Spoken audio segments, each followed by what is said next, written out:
Hello, welcome back. പുതിയൊരു വീഡിയോയിലേക്ക് എല്ലാവർക്കും സ്വാഗതം. അപ്പോൾ ഇന്ന് നമ്മൾ നോക്കാൻ പോകുന്നത് ബയോ സൈക്കോളജിയിലെ രണ്ടാമത്തെ ചാപ്റ്ററാണ്. ചാപ്റ്ററിൻ്റെ പേര് ന്യൂറോൺസ് ആൻഡ് നെർവ് ഇമ്പൾസ്. അപ്പോൾ ആദ്യം അതിൻ്റെ ഒരു ഇൻട്രൊഡക്ഷൻ നോക്കാം. അപ്പോൾ ഈ ഒരു പാഠത്തിലൂടെ നമ്മൾ ഉദ്ദേശിക്കുന്നത് നെർവസ് സിസ്റ്റത്തിനെ കുറിച്ച് പഠിക്കാനാണ്. അപ്പോൾ നെർവസ് സിസ്റ്റത്തിൽ ഒരുപാട് ന്യൂറോൺസുകളുണ്ട്. അപ്പോൾ എന്താണ് ന്യൂറോൺ എന്ന് പറഞ്ഞു കഴിഞ്ഞാൽ അതിൻ്റെ സ്ട്രക്ചർ, അതിൻ്റെ ഫങ്ഷന്, അതുപോലെ അതിൻ്റെ ക്ലാസിഫിക്കേഷൻ തുടങ്ങിയിട്ടുള്ള കാര്യങ്ങളൊക്കെ നമ്മൾ പഠിക്കുന്നതാണ്. അപ്പോൾ നമ്മുടെ നെർവസ് സിസ്റ്റത്തിൽ രണ്ട് തരത്തിലുള്ള സെല്ലുകളുണ്ട്. അതിൽ ഒന്നാണ് ന്യൂറോൺസ്, മറ്റതാണ് ഗ്ലിയൽ സെൽസ്. അപ്പോൾ എന്തിനാണ് ഈ ന്യൂറോണ്? നമ്മൾ ഒരുപാട് കാര്യങ്ങൾ കാണുന്നു, കേൾക്കുന്നു, അതുപോലെ ടേസ്റ്റ് ചെയ്യുന്നു. ഇതൊക്കെ സാധ്യമാക്കുന്നത് ഈ ന്യൂറോൺസുകളാണ്. ഇപ്പോൾ നമ്മളൊരു കാര്യം കാണുമ്പോൾ അത് തലച്ചോറിൽ എത്തിക്കുന്നത് ഈ ന്യൂറോൺസ് ആണ്. അതുപോലെ അത് തിരിച്ചും ഇൻഫർമേഷൻസിനെ അയക്കുന്നുണ്ട്. ഇപ്പോൾ നമ്മൾ നമ്മുടെ മസിൽസുകളൊക്കെ ചലിപ്പിക്കുന്നത് അതിനൊരു ഉദാഹരണമാണ്. അപ്പോൾ ഈ ന്യൂറോൺസ് ഇലക്ട്രിക്കൽ ഇമ്പൾസിനെ ജനറേറ്റ് ചെയ്യുന്നു. ഇതിനെയാണ് നെർവ് ഇമ്പൾസ് എന്ന് പറയുന്നത്. അപ്പോൾ ഒരാളുടെ ശരീരത്തിൽ ഒരുപാട് ന്യൂറോൺസ് നമുക്ക് കാണാൻ പറ്റും. എന്നാൽ ഇത് എല്ലാ വ്യക്തികളിലും ഈ എണ്ണം ഒരേപോലെയല്ല. ആളുകൾക്കനുസരിച്ച് അതിൻ്റെ എണ്ണം വ്യത്യസ്തമാവുന്നതാണ്. പഠനങ്ങൾ പറയുന്നത് ഒരു പ്രായപൂർത്തിയായ ഒരു മനുഷ്യൻ്റെ ശരീരത്തിൽ ഏകദേശം 100 ബില്യണോളം ന്യൂറോൺസ് ഉണ്ടാവാറുണ്ട് എന്നാണ് പറയുന്നത്. പിന്നെ പറയാനുള്ളത് എല്ലാ ന്യൂറോൺസും ഒരേപോലെയല്ല. അതിൻ്റെ ഷേപ്പിലും അതുപോലെ സൈസിലൊക്കെ വ്യത്യസ്തത നമുക്ക് കാണാൻ കഴിയുന്നതാണ്. ഇനി ഗ്ലിയൽ സെൽസ് എന്ന് പറഞ്ഞു കഴിഞ്ഞാൽ ഈ ന്യൂറോൺസിനെ സപ്പോർട്ട് ചെയ്യുകയും അതുപോലെ പ്രൊട്ടക്റ്റ് ചെയ്യുകയും ചെയ്യുന്ന സെല്ലുകളാണ്. ഇനി നമുക്ക് അടുത്തതായിട്ട് എന്താണ് ന്യൂറോൺ, അതിൻ്റെ സ്ട്രക്ചറിനെ കുറിച്ച് പഠിക്കാം. അപ്പോൾ ആദ്യമായിട്ട് പറയാനുള്ളത് ഈ ന്യൂറോൺസ് വിവരങ്ങൾ കൈമാറുന്നത് ഈ ന്യൂറോൺസിൽ നിന്ന് അടുത്തൊരു ന്യൂറോണിലേക്ക് വിവരങ്ങൾ കൈമാറുന്നു. അപ്പോൾ ഇതിൻ്റെ തൊട്ടപ്പുറത്ത് തന്നെ ഇപ്പോൾ ഇതുപോലെയുള്ള മറ്റൊരു ന്യൂറോൺ കൂടെ ഇപ്പുറത്തുണ്ടാവും. അപ്പോൾ ഇതിൽ നിന്ന് വിവരം ഇപ്പുറത്തേക്ക് എത്തുന്നു. അങ്ങനെ അവിടുന്ന് അടുത്തൊരു ന്യൂറോണിലേക്ക് കൈമാറ്റം ചെയ്യുന്നു. അങ്ങനെ അത് നമ്മുടെ തലച്ചോറിലേക്കും അതുപോലെ തലച്ചോറിൽ നിന്ന് മസിൽസിലേക്കൊക്കെ ഇൻഫർമേഷനെ പാസ് ചെയ്യുകയാണ് ചെയ്യുന്നത്. അപ്പോൾ അതിലെ പ്രധാനപ്പെട്ട ഭാഗങ്ങൾ ഏതൊക്കെയാണ് എന്ന് നമുക്ക് നോക്കാം. ആദ്യമായിട്ട് പറയാനുള്ളത് ഡെൻഡ്രൈറ്റ്സ്. ഈ ഭാഗത്ത് കാണുന്ന പാർട്സിനെയാണ് ഡെൻഡ്രൈറ്റ്സ് എന്ന് പറയുന്നത്. ഇവയാണ് ഇൻഫർമേഷൻസിനെ സ്വീകരിക്കുന്ന ഭാഗം. ഇനി അടുത്തതായിട്ട് പറയാനുള്ളത് സോമ അഥവാ സെൽ ബോഡി എന്ന് പറയും. ഇനി അതിൻ്റെ ഉള്ളിലായിട്ട് കാണുന്നതാണ് ന്യൂക്ലിയസ്. പിന്നെ ഈ മൊത്തത്തിലുള്ള ഈ ഭാഗത്തിന് പറയുന്ന പേരാണ് ആക്സൺ. അതിൻ്റെ ഉള്ളിലുള്ള ഈ കൊഴുപ്പ് പോലെ കാണുന്ന ഈ മഞ്ഞ നിറത്തിലുള്ള സാധനമാണ് മൈലിൻ ഷീത്ത്. അതിൻ്റെ ഉള്ളിൽ ഒരു റൗണ്ട് കാണുന്നില്ലേ, അതിനെയാണ് ഷോൺ സെൽസ് എന്ന് പറയുന്നത്. അതുപോലെ ഈ മൈലിൻ ഷീത്തിൻ്റെ ഇടയിൽ ഒരു ഗ്യാപ്പ് നമുക്ക് കാണാൻ പറ്റും. അപ്പോൾ ഇവിടെയും അതുപോലെ ഇവിടെയൊക്കെ ഒരു ഗ്യാപ്പ് നമുക്ക് കാണാണ്ടല്ലേ, അതിനെയാണ് നോഡ് ഓഫ് റാൻവിയർ എന്ന് പറയുന്നത്. അപ്പോൾ ന്യൂറോണ് ഇലക്ട്രിക്കൽ ഇമ്പൾസിനെ ഡെൻഡ്രൈറ്റിലൂടെ സ്വീകരിക്കുന്നു. അതിനുശേഷം അത് അതിൻ്റെ ആക്സോണിലൂടെ കടന്നുപോയി അവസാനം ആക്സൺ ടെർമിനലിൽ എത്തുന്നു. ഈ ഭാഗത്തിനാണ് ആക്സൺ ടെർമിനൽ എന്ന് പറയുന്നത്. ഇതിലൂടെ അടുത്ത ന്യൂറോണിലേക്ക് കൈമാറ്റം ചെയ്യപ്പെടുന്നു. അപ്പോൾ ഒരു ഇലക്ട്രിക്കൽ ഇമ്പൾസ് ഡെൻഡ്രൈറ്റ് വഴി കടന്നു വരുന്നു. എന്നിട്ടത് ന്യൂറോണിൻ്റെ ആക്സോൺ വഴി സഞ്ചരിച്ച് ആക്സൺ ടെർമിനലിലേക്ക് എത്തുന്നു. ആ ആക്സൺ ടെർമിനലിൽ നിന്ന് അടുത്ത ന്യൂറോണിലേക്ക് കൈമാറ്റം ചെയ്യപ്പെടുന്നു. അങ്ങനെയാണ് ഇലക്ട്രിക്കൽ ഇമ്പൾസ് കൈമാറ്റം ചെയ്ത് പോകുന്നത്. അപ്പോൾ ഇതാണ് ഒരു ന്യൂറോണിൻ്റെ സ്ട്രക്ചർ, അതിൻ്റെ ഭാഗങ്ങൾ, അതിൻ്റെ ഘടന ഇങ്ങനെയൊക്കെയാണ്. അതുപോലെ ഇനി നമുക്ക് നോക്കാനുള്ളത് ന്യൂറോൺസ് ഏതൊക്കെ തരത്തിലുണ്ട് എന്നാണ് നോക്കാൻ പോകുന്നത്. അപ്പോൾ ന്യൂറോൺസുകൾ അവരുടെ വലുപ്പത്തിലും സ്ട്രക്ചറിലും അതുപോലെ അതിൻ്റെ ഫങ്ഷനിലൊക്കെ വ്യത്യസ്ത തരത്തിലുണ്ട്. അപ്പോൾ അത് ഏതൊക്കെയാണ് എന്ന് നമുക്ക് നോക്കാം. അപ്പോൾ ഇവിടെ നമ്മൾ നോക്കുന്നത് ന്യൂറോണിൻ്റെ സ്ട്രക്ചർ ബേസ് ചെയ്തുകൊണ്ടുള്ള 3 ഇനങ്ങളാണ്. ഒന്ന് unipolar neurons, 2 bipolar neurons, 3 multipolar neurons. ഇതിൻ്റെ പ്രത്യേകത, ഇതിന് ഒറ്റ ആക്സോണാണുള്ളത്. അതിൻ്റെ സോമയിൽ നിന്ന് അഥവാ സെൽ ബോഡിയിൽ നിന്ന് 2 ബ്രാഞ്ചായിട്ട് പോവുകയാണ് ചെയ്തിട്ടുള്ളത്. ഇതാണ് സെൽ ബോഡി. അപ്പോൾ ഈ ഒരു ആക്സോൺ ഒരു ഭാഗത്തേക്കും മറ്റൊരു ഭാഗത്തേക്കുമായിട്ട് വികസിച്ച് കിടക്കുന്നു. ഇതിനെയാണ് യൂണിപോളാർ ന്യൂറോൺസ് എന്ന് പറയുന്നത്. ഇതിന് സ്യൂഡോ യൂണിപോളാർ ന്യൂറോൺ എന്ന പേരുമുണ്ട്. ഈ ന്യൂറോൺസിനെ കാണപ്പെടുന്നത് സെൻസറി ഫങ്ഷൻസിലാണ്. ഇനി അടുത്തത് ബൈപോളാർ ന്യൂറോൺസ്. ഇതിൻ്റെ നടുവിലായിട്ട് സെൽ ബോഡി, ഒരു ഭാഗത്ത് ആക്സൺ, മറ്റൊരു ഭാഗത്ത് ഡെൻഡ്രൈറ്റ്സ്, അങ്ങനെയാണ് അതിൻ്റെ ഷേപ്പ് ഉള്ളത്. ഈ ന്യൂറോൺസ് കാണപ്പെടുന്നത് നമ്മുടെ കണ്ണിൻ്റെ റെറ്റിനയിലും അതുപോലെ ഇന്നർ ഇയറിലും അതുപോലെ ഓൾഫാക്ടറി പാത്തിലുമാണ്. ഇനി അടുത്തതാണ് മൾട്ടിപോളാർ ന്യൂറോൺ. അതിൻ്റെ പ്രത്യേകത എന്താണെന്ന് വെച്ചാൽ അതിന് ഒറ്റ ആക്സോൺ ഉണ്ടാവുകയുള്ളൂ, എന്നാൽ ഡെൻഡ്രൈറ്റ് ഒരുപാടെണ്ണം ഉണ്ടാവുന്നതാണ്. ഇത്തരത്തിലുള്ള ന്യൂറോൺസിനെ അധികമായിട്ടും കാണുന്നത് നമ്മുടെ തലച്ചോറിലും അതുപോലെ സ്പൈനൽ കോഡിലുമാണ്. അപ്പോൾ ഇതൊക്കെയാണ് പ്രധാനപ്പെട്ടിട്ടുള്ള ന്യൂറോൺസിൻ്റെ ക്ലാസിഫിക്കേഷൻസ്. ഇനി അടുത്തത് നമ്മൾ നോക്കാൻ പോകുന്നത്, അപ്പോൾ ന്യൂറോൺസിനെ അതിൻ്റെ ധർമ്മമനുസരിച്ച് വ്യത്യസ്ത വിഭാഗങ്ങളാക്കിയിരിക്കുന്നു. അപ്പോൾ നമ്മൾ പറഞ്ഞു, നമ്മൾ എന്തെങ്കിലും ഫീൽ ചെയ്യുന്നത് ആ സ്റ്റിമുലേഷൻ ഉണ്ടാകുന്ന ഭാഗത്ത് നിന്ന് തലച്ചോറിലേക്ക് ന്യൂറോൺസ് വഴി ഇൻഫർമേഷൻ എത്തുന്നത് കൊണ്ടാണ്. പിന്നെ അതിനനുസരിച്ച് നമ്മൾ പ്രവർത്തിക്കുന്നത് ആ ഇൻഫർമേഷൻ തലയിൽ നിന്ന് നമ്മുടെ മസിൽസിലേക്ക് ന്യൂറോൺസ് വഴി വരുന്നത് കൊണ്ടാണ് എന്ന് നമ്മൾ നേരത്തെ പറയുകയുണ്ടായി. അപ്പോൾ ഇതിൽ ഇൻഫർമേഷൻസിനെ കൊണ്ടുപോകുന്ന ന്യൂറോൺസും ഉണ്ട്, അതുപോലെ ഇൻഫർമേഷനെ തിരിച്ച് കൊണ്ടുവരുന്ന ന്യൂറോൺസും ഉണ്ട്. അപ്പോൾ ഈ സെൻട്രൽ നെർവസ് സിസ്റ്റത്തിലേക്ക് ഇൻഫർമേഷനെ കൊണ്ടുപോകുന്ന ന്യൂറോൺസിനെ അഫറന്റ് ന്യൂറോൺസ് എന്ന് പറയുന്നു. അതുപോലെ ഈ സെൻട്രൽ നെർവസ് സിസ്റ്റത്തിൽ നിന്ന് ഇൻഫർമേഷനെ കൊണ്ടുവരുന്ന ന്യൂറോൺസുകളെ എഫറന്റ് ന്യൂറോൺസ് എന്ന് പറയുന്നു. പിന്നെ അടുത്തതൊരു ടൈപ്പ് ന്യൂറോണുകൾ കൂടിയുണ്ട്. നമ്മൾ പറഞ്ഞു തലച്ചോറിൽ ഒരുപാട് ന്യൂറോൺസ് ഉണ്ട് എന്ന് നമ്മൾ നേരത്തെ പറയുകയുണ്ടായി. അപ്പോൾ ആ തലച്ചോറിൻ്റെ ഉള്ളിൽ അങ്ങോട്ടും ഇങ്ങോട്ടും ഇൻഫർമേഷനെ പാസ് ചെയ്യുന്ന ന്യൂറോൺസിനെ നമുക്ക് ഇന്റർ ന്യൂറോൺസ് എന്ന് പറയാം. അപ്പോൾ ഇനി അടുത്തത് പറയാനുള്ളത്, ഈ ന്യൂറോൺസ് അറേഞ്ച് ചെയ്തിട്ടുള്ളത് ഒരു റിഫ്ലക്സ് ആർക്ക് രൂപത്തിലാണ്. ഇവിടെ ഈ ചിത്രത്തിൽ നോക്കിയാൽ വ്യക്തമായി മനസ്സിലാകും എന്താണ് റിഫ്ലക്സ് ആർക്ക്. ഇപ്പോൾ ഈ ചിത്രത്തിൽ ഒരാൾ ഒരു കാക്ടസ്, ഒരു മുൾച്ചെടിയിൽ തൊടുന്നു. അപ്പോൾ ആ ഒരു ഇൻഫർമേഷൻ അവൻ്റെ കയ്യിലൂടെ അങ്ങനെ സ്പൈനൽ കോഡിലേക്ക് എത്തി. ആ ഇൻഫർമേഷൻ അങ്ങനെ തലച്ചോറിലേക്കും എത്തി.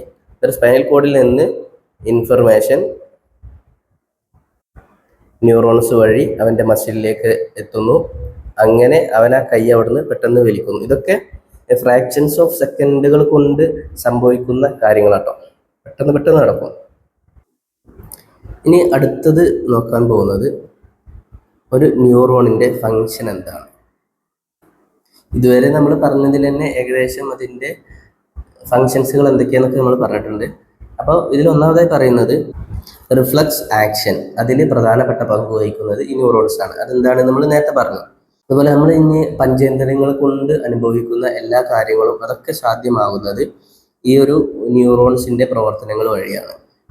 അതുപോലെ ഈ ബ്രെയിനിലെയും അതുപോലെ സ്പൈനൽ കോഡിലെയൊക്കെ ന്യൂറോൺസിൻ്റെ പ്രവർത്തനം നമ്മുടെ ബോഡിയിലെ എല്ലാ പ്രവർത്തനങ്ങളും എല്ലാ ഫങ്ഷൻസും കറക്റ്റാണ് എന്ന് ഉറപ്പുവരുത്തുന്നു.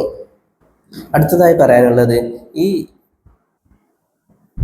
നെർവസ് സിസ്റ്റത്തെ ഡെവലപ്പ് ചെയ്യുന്നതിൽ അതിൽ നമ്മുടെ ജനറ്റിക്സിന് ഒരു പ്രധാനപ്പെട്ട പങ്കുണ്ട്. അതുപോലെ നമ്മുടെ പരിസ്ഥിതിക്കും. ജനറ്റിക്സ് എന്ന് പറഞ്ഞാൽ നമുക്കറിയാം, നമ്മുടെ പിതാക്കന്മാരിൽ നിന്ന് തലമുറയായി കൈമാറ്റം ചെയ്യപ്പെട്ടു വരുന്ന ഒരു സംഗതിയാണത്. ഇനി അടുത്തതായിട്ട് നോക്കാൻ പോകുന്നത് ന്യൂറൽ കണ്ടക്ഷൻ എന്താണ് എന്നതിനെ കുറിച്ചാണ്. നമുക്കത് അതിൻ്റെ ഒരു പിക്ചർ വെച്ചുകൊണ്ട് തന്നെ അതിനെ വിശദമായിട്ട് പഠിക്കാം. അപ്പോൾ ഒരു ന്യൂറോണ് അതൊരു ഇമ്പൾസിനെയും പാസ് ചെയ്യാതിരിക്കുന്ന സമയത്തും അഥവാ റെസ്റ്റിലായിരിക്കുന്ന സമയത്തും അതിൻ്റെ അകത്ത് ഒരുപാട് ഇലക്ട്രിക്കൽ ചാർജുകളുണ്ട്. അപ്പോൾ ഇങ്ങനെ ഇലക്ട്രിക്കലി ചാർജ്ഡ് ആയിട്ടുള്ള പാർട്ടിക്കിൾസിനെ അയൺസ് എന്നാണ് പറയുക.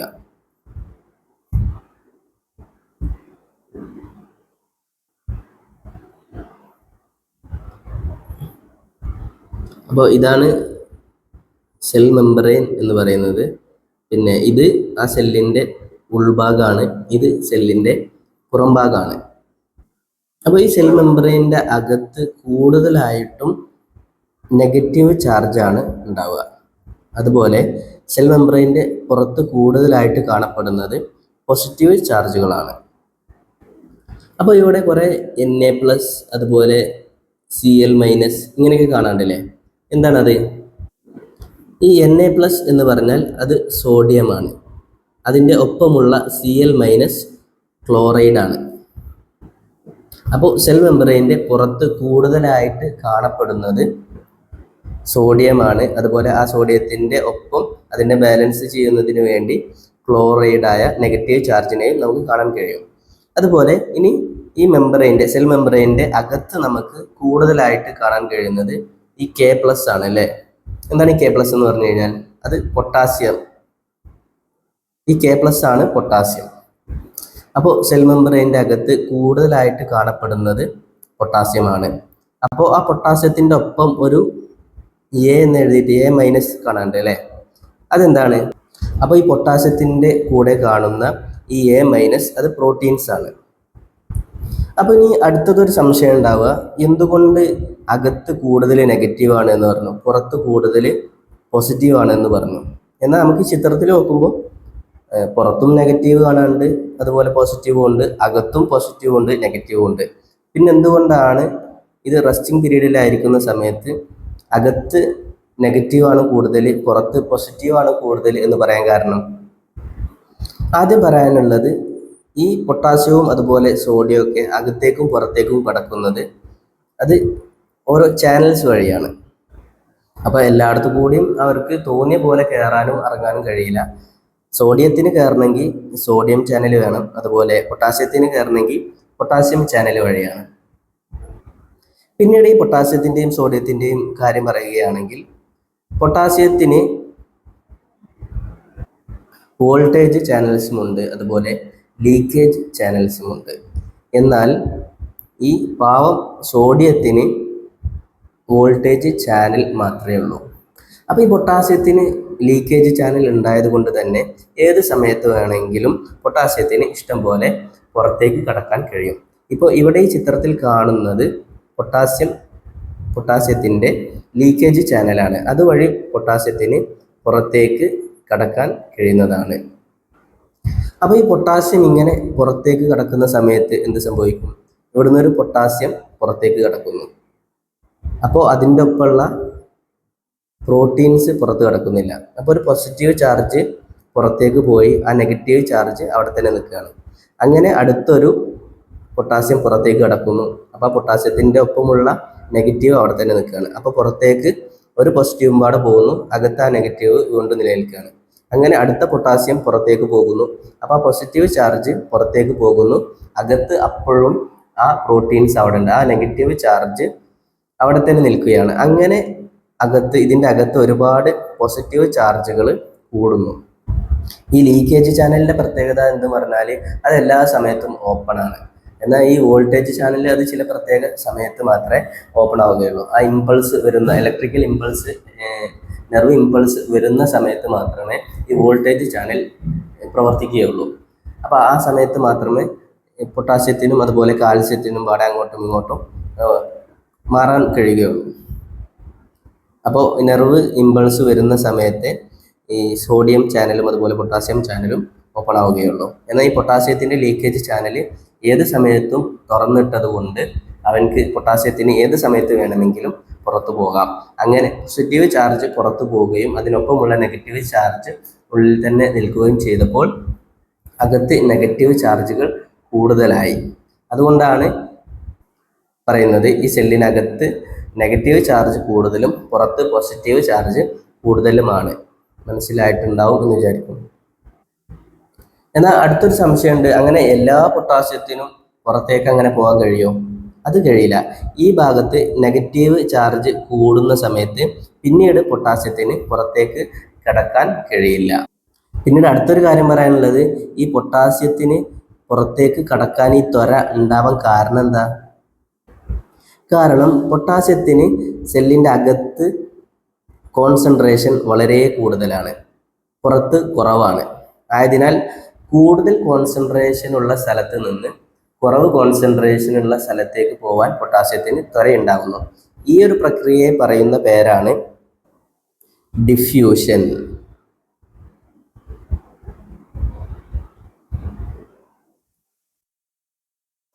അപ്പോൾ ഈ ഡിഫ്യൂഷൻ ഉണ്ടാകുന്നത് വഴിയാണ് പുറത്ത് പോസിറ്റീവ് ചാർജ് കൂടുകയും അകത്ത് നെഗറ്റീവ് ചാർജ് കൂടുകയും ചെയ്യുന്നതിനുള്ള കാരണം. അപ്പോൾ ഇപ്പോൾ ഇതൊരു ലെവലിൽ നിൽക്കുകയാണ്. ഇനി അങ്ങോട്ടുമില്ല ഇങ്ങോട്ടുമില്ല. ഇപ്പോൾ പുറത്ത് നോക്കുകയാണെങ്കിൽ പോസിറ്റീവ് ചാർജുകൾ കൂടുതലാണ്, അതുപോലെ അകത്ത് നോക്കുകയാണെങ്കിൽ നെഗറ്റീവ് ചാർജ് കൂടുതലാണ്, പുറത്ത് നോക്കുകയാണെങ്കിൽ പോസിറ്റീവ് ചാർജ് കൂടുതലാണ്. അപ്പോൾ ഈ മെമ്പറൈൻ്റെ അകത്ത് ഈ ഇലക്ട്രിക്കൽ ചാർജ് കൂടുകയും കുറയുകയും ചെയ്യുന്ന പ്രക്രിയക്ക് പറയുന്ന പേരാണ് മെമ്പറൈൻ പൊട്ടൻഷ്യൽ. അപ്പോൾ മെമ്പറൈൻ പൊട്ടൻഷ്യൽ എന്താണ് എന്ന് മനസ്സിലായില്ലേ? പിന്നെ നമ്മൾ പറഞ്ഞു, ഈ റെസ്റ്റിംഗ് സമയത്ത് പുറത്ത് പോസിറ്റീവ് കൂടുതലും അകത്ത് നെഗറ്റീവ് കൂടുതലുമാണ് എന്ന് നമ്മൾ പറഞ്ഞു. ഇതിന് കാരണം ഡിഫ്യൂഷനാണ് എന്നും പറഞ്ഞു. അതുപോലെ ഈ ഇലക്ട്രിക്കൽ ചാർജ് അളക്കുന്നത് മില്ലി വോൾട്ടിലാണ്. ഈ സമയത്ത് ഈ റെസ്റ്റിംഗ് സമയത്തുള്ള പൊട്ടൻഷ്യൽ -70 മില്ലി വോൾട്ടാണ്. അപ്പോൾ ഈ അവസ്ഥയെ പറയുന്ന പേരാണ്, അഥവാ ഈ റെസ്റ്റിംഗ് പീരീഡിൽ ഈ -70 മില്ലി വോൾട്ടിൽ നിൽക്കുന്ന ഈ അവസ്ഥയെ പറയുന്ന പേരാണ് റെസ്റ്റിംഗ് മെമ്പറൈൻ പൊട്ടൻഷ്യൽ. ഇപ്പോൾ റെസ്റ്റിംഗ് മെമ്പറൈൻ പൊട്ടൻഷ്യൽ എന്താണ് എന്ന് പറഞ്ഞാൽ മനസ്സിലായിട്ടുണ്ടാവും എന്ന് വിചാരിക്കുന്നു. അപ്പോൾ റെസ്റ്റിലായിരിക്കുന്ന സമയത്ത് നമ്മൾ പറഞ്ഞു -70 മില്ലി വോൾട്ട് ആയിരിക്കും. എന്തെങ്കിലും സ്റ്റിമുലേഷൻ ഉണ്ടാകുന്ന സമയത്ത് സോഡിയം ചാനലും അതുപോലെ പൊട്ടാസ്യം ചാനലും തുറക്കപ്പെടുന്നു. അപ്പോൾ ഇതാണ് സോഡിയം ചാനൽ, അതുപോലെ ഇതാണ് പൊട്ടാസ്യം ചാനൽ. പിന്നെ ഇതിൻ്റെ നടുക്കൊരു ചാനലുണ്ട്, അതിന് പറയുന്ന പേര് സോഡിയം പൊട്ടാസ്യം പമ്പ് എന്നാണ്. ഇത് അകത്ത് കയറിയ സോഡിയത്തെ പുറത്തേക്കും പുറത്ത് കടന്ന പൊട്ടാസ്യത്തിനെ അകത്തേക്കും കൈമാറ്റം ചെയ്യുന്നു. അപ്പോൾ ഇതാണ് നമ്മൾ നേരത്തെ കണ്ട സെൽ മെമ്പറൈന്. അതിൻ്റെ ഉള്ളിൽ പൊട്ടാസ്യം ചാനൽ, അതുപോലെ sodium channel, potassium sodium channel, അതുപോലെ പൊട്ടാസ്യം ലീക്കേജ് ചാനൽ, ഇവകളൊക്കെ കാണാൻ പറ്റുന്നതാണ്. അപ്പോൾ ഒരു നെർവ് ഇമ്പൾസ് ഉണ്ടാവുന്ന സമയത്ത് സോഡിയം അകത്തേക്കും അതുപോലെ പൊട്ടാസ്യം പുറത്തേക്കും പോകുന്നു. അപ്പോൾ ഇവിടെ റെസ്റ്റിംഗ് പീരീഡിൽ ഉണ്ടായിരുന്നത് -70 മില്ലി വോൾട്ടാണ്. അത് ചെറിയ ഇമ്പൾസ് വരുന്ന സമയത്ത് മാറ്റമൊന്നും ഉണ്ടാവില്ല. എന്നാൽ ഒരു നല്ലൊരു സ്റ്റിമുലി വരുന്ന സമയത്ത് ഈ -70 എന്നത് കൂടുന്നതായിട്ട് കാണാൻ പറ്റും. അപ്പോൾ അതിങ്ങനെ -60, അതുപോലെ -50, അങ്ങനെ കൂടി പോകുന്നു. ഈ ഒരു കൂടി പോകുന്നതിനെയാണ് ഡീപോളറൈസേഷൻ എന്ന് പറയുന്നത്. അപ്പോൾ ഇതിങ്ങനെ കൂടിപ്പോയതിന് ശേഷം അത് പിന്നീട് കുറയുകയും ചെയ്യുന്നു. ഇതിനെയാണ് റീപോളറൈസേഷൻ എന്ന് പറയുന്നത്. എന്ന് കുറഞ്ഞതിന് ശേഷം പൊട്ടാസ്യം വീണ്ടും പുറത്തേക്ക് പോകുമ്പോൾ അത് വീണ്ടും -70നേക്കാൾ കുറവിലേക്ക് പോകുന്നു.